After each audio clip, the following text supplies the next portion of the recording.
नमस्कार।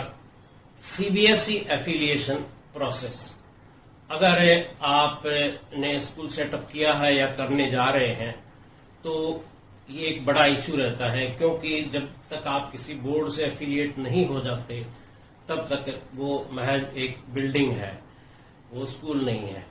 तो आइए हम इस वीडियो में डिस्कस करेंगे कौन कौन सी तैयारियां आपको करनी पड़ती हैं, कौन से डॉक्यूमेंट चाहिए। सबसे पहले स्कूल को रिक्वायरमेंट होती है ओनरशिप या लीज की।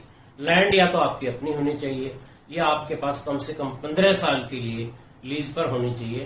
पहले लिमिट 30 साल थी, लेकिन 2018 में सीबीएसई ने इसको 15 साल कर दिया है। लैंड के बारे में रिक्वायरमेंट है वो स्टेट गवर्नमेंट के अलग अलग होते हैं, इसलिए मैं आपको ये एडवाइज करूंगा कि आप अपने स्टेट में देखें कि स्कूल खोलने के लिए किस लेवल के स्कूल के लिए कितनी लैंड चाहिए होती है, क्योंकि पहले तो आपको स्टेट बोर्ड से ही एफिलिएट कराना पड़ेगा स्कूल को, क्योंकि सीबीएसई के तो चेंज होते हैं। बिग सिटीज के लिए अलग लिमिट है, वहां 1 एकड़ में भी मिल जाती है, और जो छोटे सिटीज हैं, थोड़े सेमी अर्बन हैं, उनके लिए अलग लिमिट है, और जो हिल एरियाज हैं वहां आपको आधा एकड़ में भी एफिलिएशन मिल जाता है। तो आप ये लोकली चेक करें कि आपके एफिलिएशन के लिए क्या रिक्वायरमेंट। जब लैंड रिक्वायरमेंट आपके पास हो गया तो दूसरे नंबर का मेजर काम है ट्रस्ट या सोसाइटी एक बनाना। वो आप रजिस्ट्रार से पहले ही करवा चुके होंगे अगर आपने स्कूल खोला है। तीसरी चीज ये है recognition from the state government. जिस स्टेट में या यूटी में आप स्कूल खोल रहे हैं वहां से आपको पहले रिकॉग्निशन लेनी होती है। 5वें नंबर पे है एनओसी बाय स्टेट गवर्नमेंट और यूटी। अगर आपका स्कूल देश से बाहर है तो वहां की एम्बेसी से ये एनओसी आपको लेना पड़ेगा। फिजिकल इंफ्रास्ट्रक्चर क्या होना चाहिए, ये एफिलिएशन बायलॉज डाउनलोड किए होंगे, उसके चैप्टर 4 में दिया हुआ है। 7वां रिक्वायरमेंट है आपके पास स्कूल का एक डायनेमिक वेबसाइट होना चाहिए जिसपे सारी जानकारी आप पब्लिश करें। 8वें नंबर पे है आपके जो डॉक्यूमेंट्स हैं वो सर्टिफाइड होने चाहिए डिस्ट्रिक्ट एजुकेशन ऑफिसर के द्वारा। कुछ एफिडेविट आपको देने होंगे, जैसे आप आरटीई को मानेंगे, कोई ब्लड रिलेशन नहीं है मैनेजिंग कमेटी के मेंबर्स में, और स्कूल जो नॉन प्रोप्राइटरी है, प्रॉफिट मेकिंग बॉडी नहीं है, इस टाइप के जो भी रिक्वायरमेंट होते हैं वो अपेंडिक्स 4 में दिए हुए हैं। आपका स्पेशल एजुकेटर होना चाहिए, एक स्कूल काउंसलर होना चाहिए, और एक वेलनेस टीचर का अपॉइंटमेंट होना चाहिए एफिलिएशन इंस्पेक्शन से पहले। सैलरी टू स्टाफ है वो आपकी वहां का जो स्टेट गवर्नमेंट के हिसाब से होनी चाहिए। अगला जो रिक्वायरमेंट है आपको सर्टिफिकेट चाहिए होंगे building, fire, water and hygiene, और इनकी सेफ्टी के सर्टिफिकेट आपको लोकल बॉडी से लेने होंगे। रूम साइज जो है वो 500 स्क्वायर फीट होना चाहिए, थोड़ा प्लस माइनस चल जाएगा।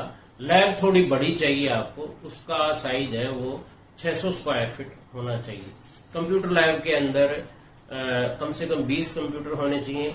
इसके अलावा आपको 3 लैब और चाहिए होती हैं, mathematics lab, social sciences lab और साइंस लैब। उनका भी यही साइज रहेगा बड़े वाला, और लाइब्रेरी का भी यही साइज होगा। इसके अलावा आपको एक जनरल साइंस लैब भी एस्टेब्लिश करनी होगी। +2 के लिए जब कराएंगे तो अलग अलग सब्जेक्ट्स की अलग अलग लैब बनेंगी, ये ऑब्वियस है। फिर जो स्टूडेंट सेफ्टी नॉर्म्स हैं वो 2016 के नेशनल डिजास्टर मैनेजमेंट अथॉरिटी ने जारी किए थे, उसके हिसाब से सेफ्टी नॉर्म्स होने चाहिए, वो भी आप पढ़ सकते हैं, डाउनलोड कर सकते हैं। मैक्सिमम नंबर ऑफ स्टूडेंट्स हैं वो 40 आप एडमिट कर सकते हैं, नहीं तो आगे जाके जब एनरोलमेंट करेंगे आप 9th 10th में तो आपको दिक्कत आएगी। 40 से ऊपर कंप्यूटर लेता नहीं है। क्वालिफाइड स्टाफ आपके पास होना चाहिए, सबके अपॉइंटमेंट लेटर होने चाहिए, सर्विस एग्रीमेंट होने चाहिए, और उनके जो प्रोबेशन या कंफर्मेशन के लेटर भी होने चाहिए। स्कूल का अकाउंट आपको अलग रखना पड़ेगा सोसाइटी के अकाउंट से, वो अकाउंट अलग खोल लीजिए। और इंफ्रास्ट्रक्चर, टीचिंग मेथड्स और टीचर ट्रेनिंग, ये इंस्पेक्शन कमेटी देखेगी आपने क्या किया है। इसके डॉक्यूमेंट्स, रिकॉर्ड्स आपके पास होने चाहिए।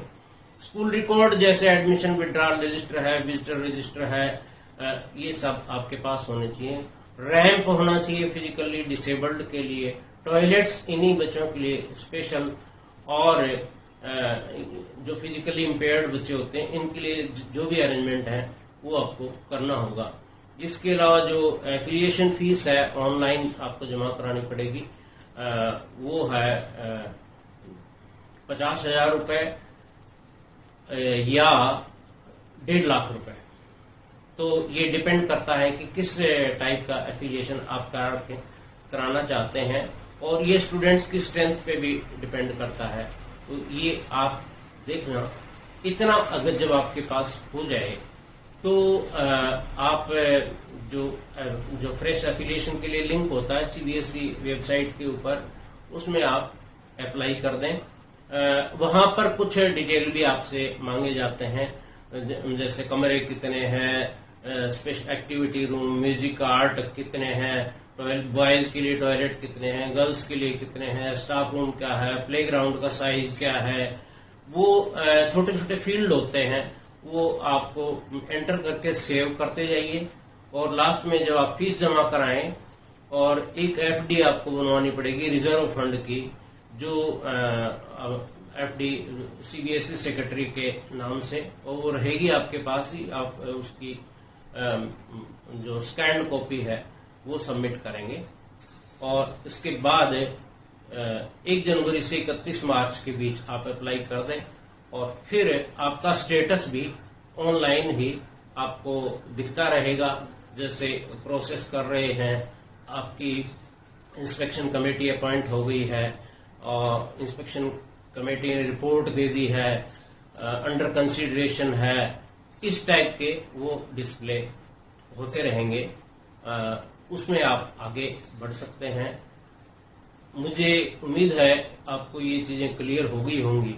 एक बात मैं आपको फाइनली बता देता हूं कि जो काम आपने शुरू कर दिया वो समझो आधा तो हो ही गया, और आधा भी हो जाएगा।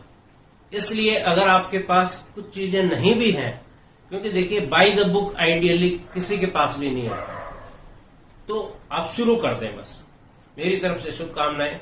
मुझे उम्मीद है ये जानकारी आपको काम आई होगी। मुझे सुनने के लिए आपका बहुत बहुत धन्यवाद। नमस्कार।